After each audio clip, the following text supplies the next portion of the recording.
Good morning, सुप्रभात, केम छो, सलाम। उम्मीद है आप सब लोग बेहतर होंगे, अपना ध्यान रख रहे होंगे। आप सोच रहे होंगे सर आप बगीचे से कमरे के अंदर क्यों आ गए फिर से, हमको बैकग्राउंड बोर लगता है, आवाज़ें चिड़ियाओं की नहीं सुनाई पड़ती हैं। तो बताऊं मैं कि मतलब अर्ली मॉर्निंग जो है ऐसा लगता है जैसे कि कोई ना गर्म दबा से रख दिया हो यहाँ पे, ठीक ना। मतलब गर्मी देखी मैंने, पर अभी हर रोज मैं वही बात करता हूँ, शुरुआत उसी से करता हूँ कि इतनी गर्मी तो हम लोगों ने कभी देखी नहीं है, ठीक है। तो इसलिए मतलब आप सोचिए 5:30 बजे सुबह उठ के भी आप बगीचे में जाएंगे तो आपको लगेगा कि आप दोपहर के समय इतनी गर्मी अर्ली मॉर्निंग से, मतलब रात का टेम्परेचर भी 36-38 चल रहा है, रात का टेम्परेचर, नाइट का। दिन का तो 46-47 इतना टेम्परेचर है।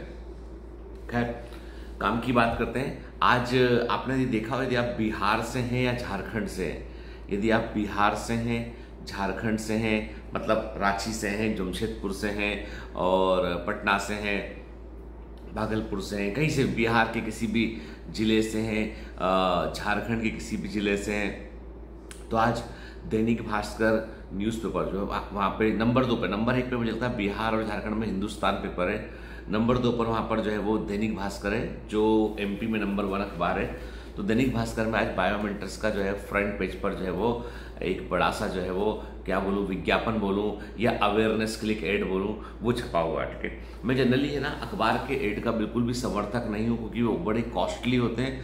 कॉस्टली होने के अलावा क्या होता है इसमें कि मतलब आपको रिसोर्स को आपको मतलब वो जो आप लगाते हो ना, जो भी विज्ञापन एड लगाते हो ना, तो उसका पैसा जो है पूरा मीडिया के पास रह जाता है, वो आपके हाथ में जो है आपका मतलब ये समझ लीजिए कि उस पैसे का कहीं बेहतर इस्तेमाल आप कर सकते थे, लेकिन करना पड़ता, मतलब वो चला जाता है कहीं और।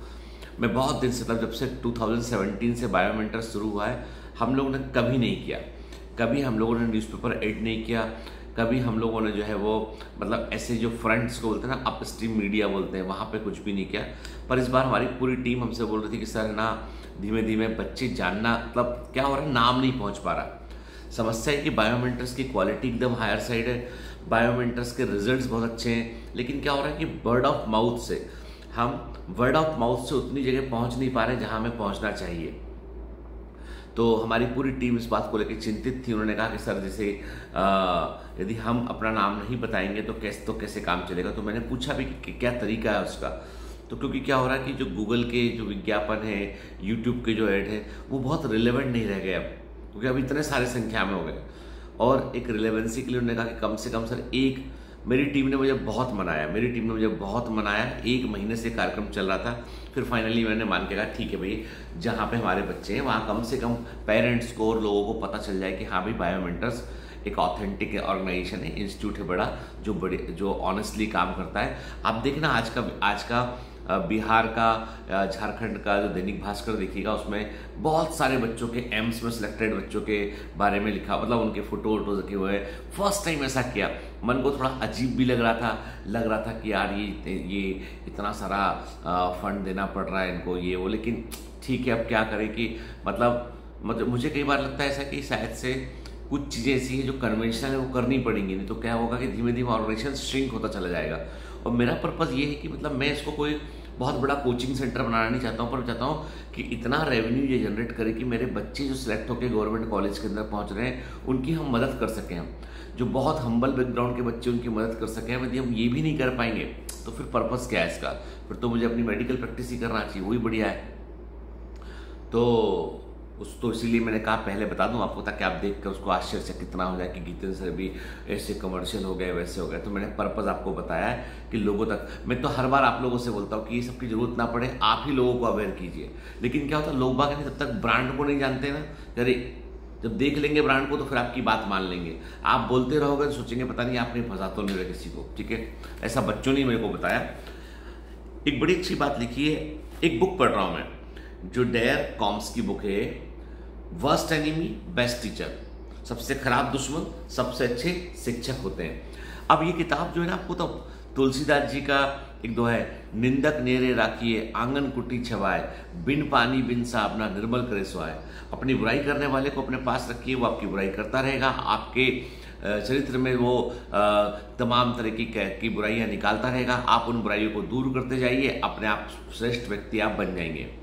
यही सब बातें एक अंग्रेज ने लिखी हैं, डेरे कॉम्स ने, ठीक है ना। इन्होंने तुलसीदास जी वाली बातों को और अच्छे से उन्होंने एक्सप्लेन करने की कोशिश की है। मतलब हमारे यहाँ तो ये कब बोल गए, अब ये किताब इनकी बेस्ट सेलर बुक में से एक है, how to survive and thrive with opponents, competitors and the people who drive you crazy, ठीक है। एरिस्टोटल एक बड़ी अच्छी बात कहते हैं, इस बुक में लिखा है, अरस्तु एरिस्टोटल एक बड़ी अच्छी बात कहते हैं, excellence is an art one by training and habituation. मतलब आपको किसी भी फील्ड में यदि एक्सीलेंस चाहिए हो, आपको श्रेष्ठता स्थापित करनी हो ना, तो आपको जो है वो उसको हैबिट में लाना पड़ेगा, आपको बार बार बार बार बार बार प्रयास करना पड़ेगा। कुछ बच्चों ने मुझसे कहा कि सर हमको कैलकुलेशंस लगाने में टाइम लगता है। हम गलत नहीं करते, हम सही करते हैं, बट वी नीड टाइम। हमको सोच के हमको थोड़ा सा कैलकुलेट करने में वक्त लगता है। देखो बेटा, जो कोई भी competitive examination, it is a race against time. कोई भी कॉम्पिटिटिव एग्जामिनेशन समय के अगेंस्ट जो है वो रेस के समान है। टाइम मैनेजमेंट, मैंने आपसे कहा था कि हमेशा याद रखो, कोई भी नीट है हुआ, यूपीएससी हुआ, आईआईटी हुआ, कोई भी एग्जामिनेशन सिर्फ और सिर्फ आपका नॉलेज चेक नहीं कर रहा है, वो आपका knowledge, presence of mind, recall power, ठीक है, टाइम मैनेजमेंट, वो सब चेक कर रहा है। मतलब ऐसे जो एग्जाम होते हैं वो आपके नॉलेज को चेक करते हैं, आपके रिकॉल पावर की कितनी जल्दी चीज़ों को याद कर सकते हो वो, ठीक है। फिर आपका टाइम मैनेजमेंट चेक करते हैं आपका, और के आपका पेशेंस चेक करते हैं आपका वो, ठीक। तो ये सब चीज़ें बड़ी इंपॉर्टेंट है। तो इसलिए एग्जाम को केवल ये सोचो कि हमको आता है, 5 घंटे में साहब मैं पूरा पेपर लगा दूंगा, उसका कोई सिग्निफिकेंस नहीं है। जो दिया गया टाइम है उसमें आपको पेपर लगाना है, ठीक है। हर रोज मैं देखता हूँ, ग्लेडिएटर बैच में भी देखता हूँ मैं कि हर रोज कुछ 2-4 बच्चे आते हैं जिनको अपने घर की याद आ रही होती है, दुखी हो रहे होते हैं, परेशान हो रहे होते हैं। मैं हमेशा कहता हूँ बेटा कि क्या होता है ना कि मरे बगैर तो स्वर्ग भी नहीं मिलता है। कहने का मतलब ये, कुछ पाना है तो कुछ सेक्रीफाइस करना पड़ता है। और मैंने कहा कि जो है यदि हम अपने जीवन में छोटी छोटी खुशियों को यदि हम जो है वो छोड़ेंगे नहीं ना, तो बड़ी खुशी मिल नहीं पाएगी। लाइफ पैकेज के समान है, आप क्या रिडीम करना चाहते हो वो आप पे डिपेंड करता है, ठीक है ना। इसलिए हमेशा याद रखो कि निर्माण की प्रक्रिया में हमेशा कष्ट होता है। 2 पत्थर हैं, एक पत्थर ने अपने आप को तराशने से मना कर दिया, एक पत्थर ने कहा कि लगे चाहे हथौड़ी, लगे चाहे छेनी, तराश दो मेरे को, तराश दो मेरे को, ठीक है ना। तराशा हुआ पत्थर भगवान बन गया, और जो नहीं तराशा गया वो भगवान के मंदिर के बाहर रखा हुआ पत्थर बन गया, जिस पे लोग आके रोज नारियल फोड़ते हैं, ठीक है।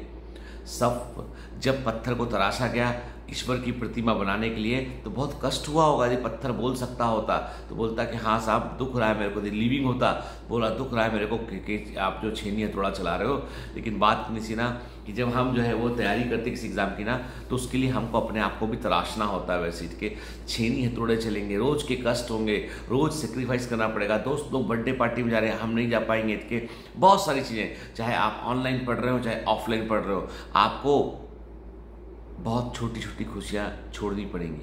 छेनी हथौड़े जैसा लगेगा, चुभेगा आपको वो, लेकिन मैं कहता हूँ ना, निर्माण बेटा ऐसे ही होता है, ऐसे ही निर्माण होता है। निर्माण की प्रक्रिया में कष्ट तो होगा, लेकिन जय जयकार होगी। याद रखिए, उनका जयकारा कभी नहीं लगता जिन्होंने संघर्ष के पथ पर जो है अपने आप को तपाया ना हो। जिन्होंने संघर्ष के पथ पर अपने आप को तपाया ना हो ना, उनका कभी जयकारा नहीं लगता है। चलिए, have a great day, all the best, bye bye.